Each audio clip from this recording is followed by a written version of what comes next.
1980-90च्या दशकात महाराष्ट्र कापड निर्मितीत अग्रेसर राज्य होता. देशाची राजधानी मुंबई या शहरात लाखोंच्या संख्येने गिरणी कामगार आपले बस्तान बसविले होते. परंतु 1992 साली भारतात खाजगीकरण, उदारीकरण आणि जागतिकीकरणाचे वारे सर्वत्र वाहू लागले. त्यामुळे मुंबईतील उद्योगधंद्यांना गरगर लागली. मुंबईतला गिरणी कामगार हळूहळू बेकार झाला. कित्येक कामगारांची उपासमार झाली. संसार उद्ध्वस्त झाले. अखेर सर्व कापड गिरण्या बंद पडल्या. तोच कित्ता महाराष्ट्रातील कापड व सूत निर्मिती करणाऱ्या जिल्ह्यात सोलापूर गिरवला गेला. 6 महिन्यापूर्वी मुख्यमंत्री महाराष्ट्र राज्य यांनी राज्यातील गिरणी कामगारांच्या प्रश्नासंबंधी बैठक बोलावली. त्या बैठकीस मला कामगार प्रतिनिधी म्हणून निमंत्रण दिले.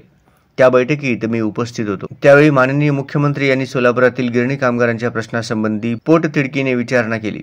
त्यावेळी मुख्यमंत्री म्हणाले, मुंबईच्या गिरणी कामगारांच्या धर्तीवर सोलापुरातील गिरणी कामगारांनाही हक्काचे घर देण्याची हमी त्यांनी दिली होती. अद्याप या कामाला गती आलेली नसून माझ्या मंत्रालयाशी सातत्याने पाठपुरावा चालू आहे. मात्र लढाऊ गिरणी कामगारांनी गिरण्या बंद पडल्यानंतर त्याच ठिकाणी सरकारशी संघर्ष करून आपल्या हक्काचे घर मिळवले.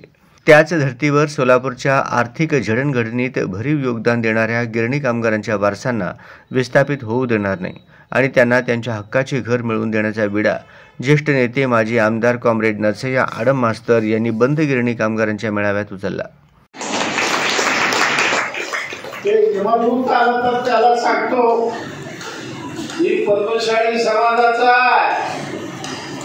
मार्कंडेय ऋषीचा वारसदार आहे.